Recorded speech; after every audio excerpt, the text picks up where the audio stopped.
جب ہم اپنے پیاروں کی بازیابی کے لیے بات کرتے تھے تو اسی اسلام آباد میں انہی ایوانوں میں ہمیں لوگ کہتے تھے کہ کیا بیہودہ باتیں کرتے ہو، ریاست بھی کبھی کسی کو اغوا کر سکتی ہے، ریاست بھی کبھی کسی کے بچوں کو اٹھا جا سکتی ہے، ریاست بھی کبھی اپنے شہریوں کا جو ہے قتل عام کر سکتی ہے۔ میں نے اس وقت بھی اسمبلی میں کہا تھا، اسد کیسر صاحب گواہ ہوں گے کہ میں نے بولا ڈریں اس دن کے لیے جب یہ معاملات اور یہ واقعات آپ پر آئیں گے۔ اور آج جو مسنگ پرسنز کا مسئلہ صرف بلوچستان تک نہیں، آج پورے ملک میں جو ہے پھیل گیا ہے، لیکن اس وقت بلوچستان کے جو لوگ ہیں جن کے پیارے اٹھا لیے گئے ہیں وہ ان کی بازیابی کے لیے احتجاج نہیں کر رہے،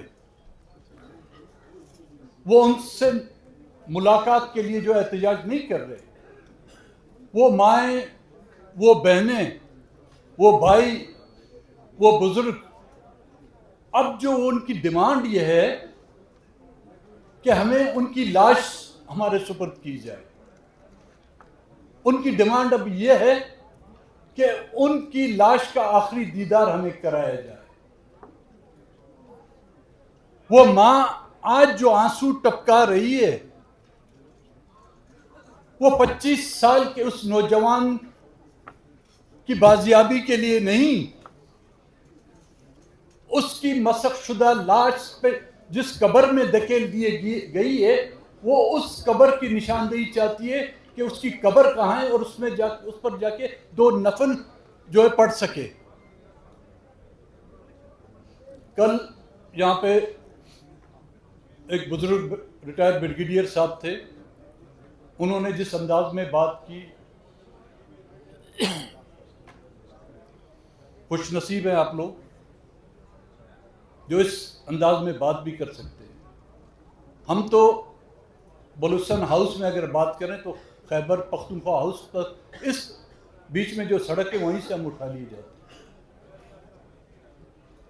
بلوچستان میں روزانہ 8 سے 10 لوگ جو ہے آج دن تک اٹھائے جا رہے ہیں۔ کل کی میں بات کرتا ہوں آپ کو، حد سے 2 دن پہلے 2 خواتین کو اٹھا لیا گیا، اور کل ایک پریگننٹ جو 7 ماہ کی پریگننٹ عورت تھی اس کو ریاستی فورسز اٹھا کے لے گئی۔ اور پھر ہمیں کہتے ہیں کہ جی جب پاکستان کا ترانہ بجتا ہے تو آپ کھڑے کیوں نہیں ہوتے؟ وہ جو اہلکار ہمیں اٹھانے آتے ہیں، ہماری جو مسخ شدہ لاشیں پھینک کے جاتے ہیں، ان کے ہاتھ میں ہندوستان کا یا امریکہ کا جھنڈا نہیں ہوتا، ان کے ہاتھ میں پاکستان کا جھنڈا ہوتا ہے۔ میں آپ کو ایک مثال دوں، افراد صاحب خٹک صاحب، ہم مسنگ پرسنز کا جو کمیشن بنا تھا بلوچستان یونیورسٹی میں ہم لوگ گئے کیونکہ وہاں سے کچھ اسٹوڈنٹس اٹھا لیے گئے تھے۔ تو جب ہم وہاں پہ پہنچے ہم نے ان تمام مسنگ پرسن اور ان اسٹوڈنٹس سے رابطہ کیا تھا۔ پروگرام شروع ہوا تو ہال بالکل خالی پڑا ہوا، چند اسٹوڈنٹ کے علاوہ تمام ہال خالی پڑا تھا۔ ہم حیران ہو گئے کہ اتنا اہم ایشو ہے اور ان کے اپنے کولیگز یہاں سے اٹھا لیے گئے، ان اسٹوڈنٹس کی کوئی دلچسپی نہیں یہاں۔ خیر پروگرام تلاوت سے شروع ہوا، نیشنل اینتھم چلا تو ہم سب اس کے احترام میں کھڑے ہو گئے۔ جیسے ہی قومی ترانہ ختم ہوتا ہے ہال میں جو ہے لوگ آنا شروع ہو جاتے ہیں، اور اس حال میں پھر اتنا کچا کچ بھر جاتا ہے کہ ایک آدمی کے بیٹھنے کی جگہ نہیں ہے۔ وہ کیوں باہر بیٹھے تھے؟ وہ اس قومی ترانے کے احترام میں کھڑے ہونا نہیں چاہتے تھے۔ کیا کبھی کسی نے یہ پوچھا کہ قومی ترانے کے احترام میں وہ کیوں کھڑے ہونا نہیں چاہتے؟ کیونکہ بلوچستان کا نوجوان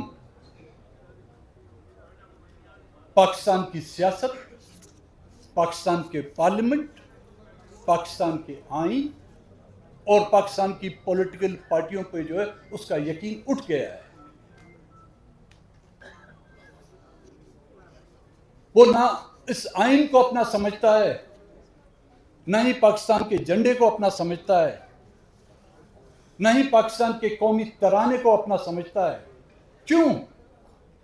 کیونکہ ان کو کبھی یہ احساس دلانے کی کوشش تک نہیں کی گئی. ان کو اس جھنڈے میں اپناپن نظر نہیں آتا،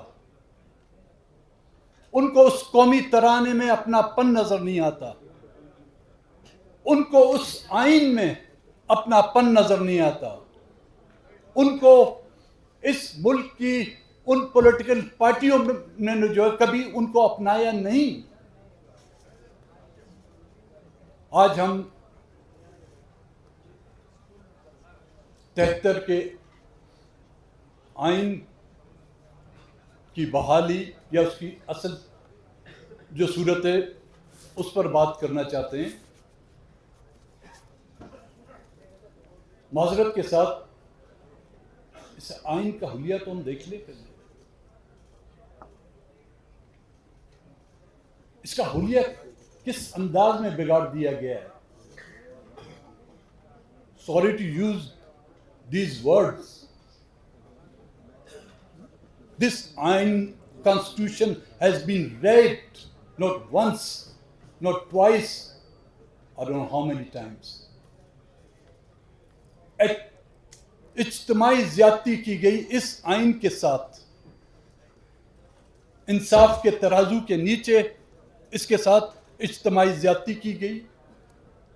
پارلیمنٹ کے اندر محمد علی جناح کی تصویر کے نیچے اس آئین کے ساتھ اجتماعی زیادتی کی گئی. اس اللہ کے 99 ناموں کے نیچے اس آئین کے ساتھ جو ہے اجتماعی زیادتی کی گئی. کوئی اس اجتماعی زیادتی میں شریک تھے، کوئی اس اجتماعی زیادتی پہ تالیاں بجا رہے تھے. آج آپ دیکھ لیں، میں دوسرے صوبوں کی بات نہیں کرتا، میں بلوچستان کی بات کروں گا آپ کے سامنے. وہی لوگ جو ایوبی ماشاء اللہ کا حصہ تھے، وہی جنرل یحییٰ کے دور میں بھی بلوچستان سے وہی ان حکومتوں کا حصہ رہے. اور وہی لوگ 1970s میں جو حکومتیں بنی انہی کا وہی بلوچستان کے حصہ رہے. اس کے بعد چاہے ضیاء الحق کی حکومت آئی، چاہے پیپلز پارٹی کی حکومت آئی، چاہے مسلم لیگ نون کی حکومت آئی، چاہے پی ٹی آئی کی حکومت آئی، وہی لوگ اور آج دن بھی وہی لوگ انہی حکومت کے اتحادی ہیں اور انہی حکومتوں کے ساتھ ہیں.